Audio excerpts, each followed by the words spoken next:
অনেক দিন হলোই কালী পুজো চলে গেছে, কিন্তু আমি তোমাদের সাথে কালী পুজোর ব্লগটা একটু দেরিতে শেয়ার করছি। So hello everyone, welcome to my channel. আমি ঋত্বিকা, আশা করছি তোমরা সবাই খুব ভালো আছো আর আমিও বেশ ভালো আছি। কালী পুজোর দিনে 14 বাতি দেওয়ার নিয়ম কিন্তু প্রত্যেকের বাড়িতেই থাকে প্রায়, আমার বাড়িতেও ছিল। আমি দিয়ে নিয়ে বেরিয়ে পড়েছিলাম প্রিয়ার সাথে একটু ঠাকুর দেখতে যাব বলে। কালী পুজো আর ভাইফোঁটা বাদে কিন্তু আমার ঠাকুর দেখার সময় হয়ে উঠতো না, যে কারণে আমি আর প্রিয়া মিলে বেরিয়ে পড়েছিলাম কালী পুজোর দিনই। আর আজকে দিনটাতে না বেশ ফাঁকা ফাঁকাই ঠাকুর দেখতে পারবো। কালী পুজোর মেন আনন্দই কিন্তু চারিদিকে ঝলমলে সাজানো গোছানো। আমাদের জীবনে যেরকম অন্ধকারের মাঝখানে একটুখানি আলো পেলে একটা শান্তির ছোঁয়া পেয়ে যায়, ঠিক সেরকম ভাবে সারা বছর শেষে যখন কালী পুজো আসে আমরা ঠিক সেরকমই শান্তির ছোঁয়া কিন্তু পেয়ে যাই। রাস্তায় কিন্তু এই আলোগুলো দেখতে দেখতেই আমরা প্রথমেই পৌঁছে গেছিলাম কর্তব্য সঙ্গে। আমার বাড়ি থেকে হাঁটা পথে ওই 5 থেকে 10 মিনিটও বোধহয় লাগে না কর্তব্য সঙ্গে আসতে, বাড়ির কাছেই, যে কারণে প্রথমেই চলে এসেছিলাম কর্তব্য সঙ্গে। দারুণ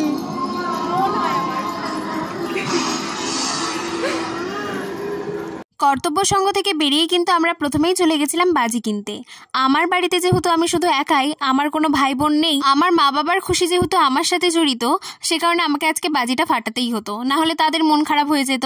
রাস্তায় কিন্তু প্রচুর কালী ঠাকুরের মূর্তি দেখেছি। এই তো আমাদের বাজি নেওয়াও শেষ, এখন আমরা যাচ্ছি বাড়ির দিকেই। বাড়িতে গিয়ে এগুলো রেখে আবার আসবো। ও তোমাদের তো ড্রেসটাই দেখায়নি। এই হচ্ছে আজকের আমার আউটফিট। সবাই কমেন্ট করে নিশ্চয়ই জানিও যে আমার ড্রেস আর আমাকে কেমন লাগছে। এই ড্রেসটা কিন্তু শাড়ি কেটে বানানো, আমার মায়ের শাড়ি দিয়ে আমি বানিয়েছি, অনেক পুরনো শাড়ি। আমাকে জানিও কিন্তু কেমন লাগছে। আজকে শনি মন্দিরটাও বেশ সুন্দরভাবে সাজানো হয়েছিল। আবারও বেরিয়ে পড়েছি, আর বেরিয়ে কিন্তু সোজা চলে এসেছি ভাতৃ স্পোর্টিং ক্লাবে। সত্যি বলতে কালী পুজোর প্যান্ডেল মানে আমার কাছে একটু আলোতে ঝলমলে। এখানে সবার মতামত আলাদা হতেই পারে, তবে আমার মতামত এটা ছিল, তাই আমি তোমাদের সাথে একটু শেয়ার করলাম। যাই হোক, এখানকার কালী ঠাকুরের মূর্তিটা কিন্তু বেশ সুন্দর, বেশ মিষ্টি, আর দেখো দুরকম রূপও কিন্তু দেখিয়েছে। বেশ ভালো লেগেছে আমার বিষয়টা। আমি আর প্রিয়া কিন্তু ভাতৃ স্পোর্টিং ক্লাবে বেশ কিছুক্ষণ বসেছিলাম। এর মাঝে একটা বোন আসে এবং আমাকে একটা কথা বলে। ঠিক কোথায় বাড়ি তোমার? আমার বাড়ি হ্যাঁ হ্যাঁ, ওটা। তুমি কোথায় ভিডিও দেখো আমার? আমি ইউটিউবে। আচ্ছা, থ্যাংক ইউ। তুমি খুব মিষ্টি।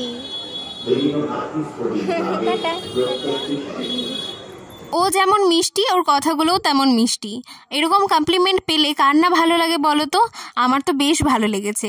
আমার ভিডিও করার এনার্জি যেন আরো 1000 গুণে বেড়ে গেল। এবারে আমরা চলে এসেছিলাম তরুণের আহ্বানে। এখানকার লাইটিং, কনসেপ্ট, প্যান্ডেল ভীষণ সুন্দর ছিল, আমার বেশ ভালো লেগেছে। এখানকার ঠাকুরের যে মূর্তি সেটাও ভীষণ মিষ্টি এবং ভীষণ সুন্দর ছিল। আমি পেয়ে গেছিলাম কিন্তু একটা গিফট। চলো বাড়িতে গিয়ে তোমাদের সাথে শেয়ার করছি। এই ছিল গিফট, ভীষণ ইউনিক না গিফটটা? বাড়িতে এসে ড্রেসটা চেঞ্জ করে নিয়েছিলাম। প্রথমেই বললাম যে মা বাবার খুশি আমার খুশির সাথে জড়িত, তাই তাদের খুশি রাখতে আমাকে খুশি থাকতে হবে। বাড়ির বাইরে চলে এসেছিলাম কিছু মোমবাতি জ্বালাতে এবং কিছু বাজি ফাটাতে।